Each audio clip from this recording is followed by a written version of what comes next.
आदिवासी नागरिकांवर अन्याय, वन जमिनी बळकावत भूमाफियांचा कब्जा. परिवर्तन मोर्चा येवल्यात गरजल्या बेबीताई तेलम. राष्ट्रीय परिवर्तन मोर्चा हा येवल्यात तालुक्यातील माऊली लॉन्स येथे आयोजित करण्यात आला होता. सदरच्या कार्यक्रमाप्रसंगी विशेष अतिथी म्हणून सामाजिक कार्यकर्त्या बेबीताई तेलम यांच्या मार्गदर्शनाने उपस्थित मान्यवर आणि श्रोतागण यांच्या समक्ष आदिवासी यांच्या हक्काची 5वी आणि 6वी अनुसूची लागू असतानाही याबाबत राज्यात व जिल्ह्यात होणारे अन्याय व अत्याचार आजही चालूच आहे. त्या विषयावर अत्यंत परखड मत मांडून राष्ट्रीय नेतृत्व वामन मेश्राम साहेब यांच्या संघटनेची साथ सहयोग करण्याची ग्वाही दिली व आयुष्याच्या शेवटच्या श्वासापर्यंत हक्क अधिकाराची लढाई बळकटपणे लढण्यासाठी मेश्राम साहेबांचे नेतृत्व व मार्गदर्शन सातत्याने प्रेरणादायी ठरेल. तसेच राष्ट्रीय नेतृत्व वामन मेश्राम साहेब यांनी सदरच्या प्रकरणात सर्व प्रकारची कायदेशीर आणि प्रशासकीय मदत करण्यास अभिवचन दिले व समाजाला न्याय मिळवून देईल असे ठामपणे आश्वासन दिले. आजपर्यंत अनेक छोट्या मोठ्या संघटना किती जाऊन त्यांना आश्वासन देऊन आले, कोणीही परत त्यांच्यापर्यंत गेलेलं नाही. मात्र मेश्राम साहेब यांच्यावर प्रचंड आत्मविश्वास ठेवून आमच्या समाजाला न्याय मिळवून देतील अशी भावना बेबीताई तेलम यांनी व्यक्त केली.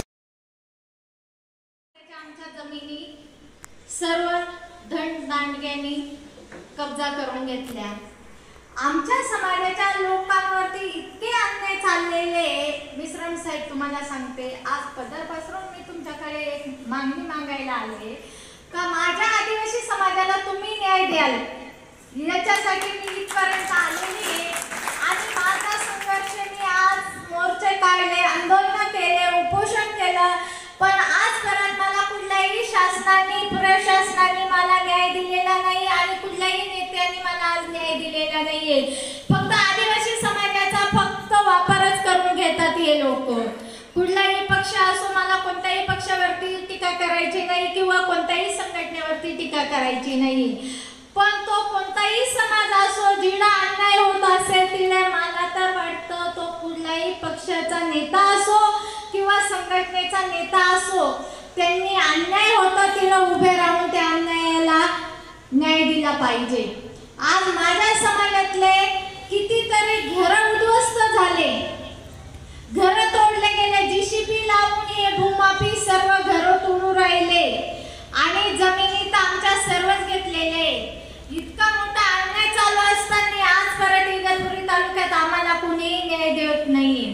मी एक तुमचं नाव ऐकलं मेश्राम साहेब आणि मी आज या येवल्या शहरामध्ये आज तुमची भेट घेण्यासाठी आलेली आहे आणि एक माझं छोटंसं एक तुम्हाला तुमच्याकडे मी एक प्रश्न टाकते आणि मला तर वाटतं का तुम्ही माझ्या समाजाला आणि आम्हाला न्याय द्यायला असं हीच अपेक्षा बाळगते मी तुमच्याकडनं. इतके अन्याय झालेले आहेत. माझ्या महिलांना घरामध्ये घुसून मारलं जात आहे. रात्री हे भूमाफी 100-150 लोक घेऊन येतात आणि रात्री घरात शिरून महिलांना मारतात. त्यांच्या पण आई बहीण असतील साहेब. सगळ्यांनी हा खूप खालच्या दर्जाचा विचार करू नका. आपण मानवतेतून एकच आहे. आदिवासी समाज जर नसला तर तो कुठल्याही समाजाचा असो, कारण आदिवासी समाज हा जल जंगल जमिनीची राखण करतो. तुम्ही कोरोना काळात बघितलंच असेल, ऑक्सिजनमुळे आज कितीतरी लोक दगावले, ते फक्त ऑक्सिजनमुळे. आणि आदिवासी जर समाज जर नसला तर जल जंगल जमीन राहणार नाही आणि तुम्हाला ऑक्सिजन मिळणार नाही. ऑक्सिजन वाचून आपण सर्व संपवू.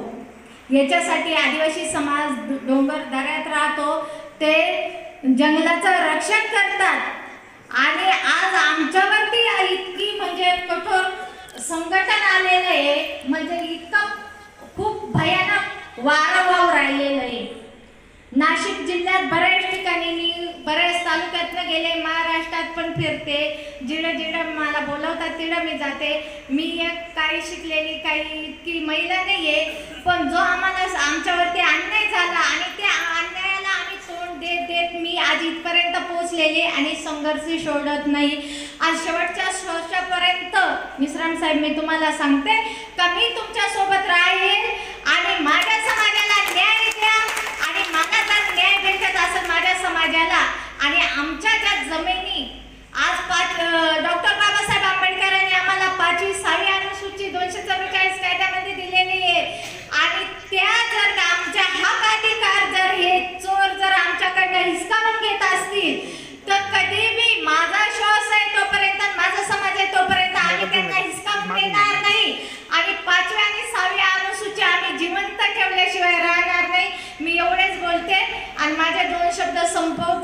काही चुकलं असेल तर मला सगळ्यांनी माफ करून घ्या, कारण मी काही एवढी म्हणजे तज्ज्ञ नाहीये.